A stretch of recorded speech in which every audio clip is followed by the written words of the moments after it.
the interesting thing is, I saw the Eurosurveillance report last week about the experience of European countries that are tackling with more monkeypox cases than we are currently, and that the uptake of the vaccine may be an issue as well. I think it was, what was it, less than 20% of the household contacts of the people who've had it actually accepted the vaccine, which seems to be a sort of issue that's bled over from potentially the vaccine hesitancy that we've seen during the COVID-19 pandemic.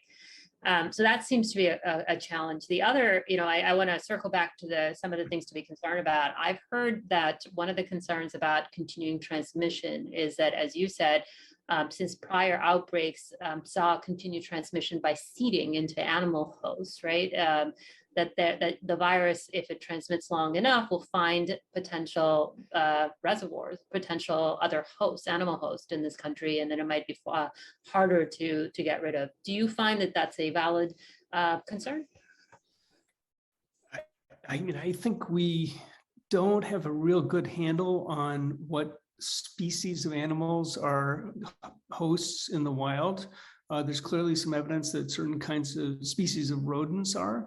And so by analogy, we have rats of different kinds and other related animals in the U.S. So there's in the U.S. and Western Europe and many high-income countries. So the potential, at least theoretical, for this to be introduced into an animal reservoir and to persist there is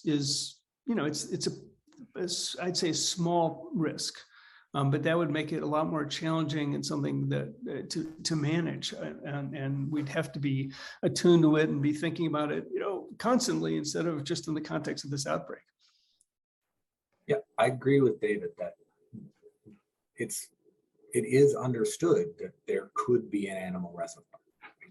Prairie dogs, American prairie dogs, were successfully infected in the 2003 outbreak. That was one of the animal reservoirs.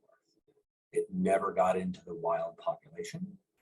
I prefer to think that's a really, really low probability. But if it happened, it would likely change how we think about monkeypox.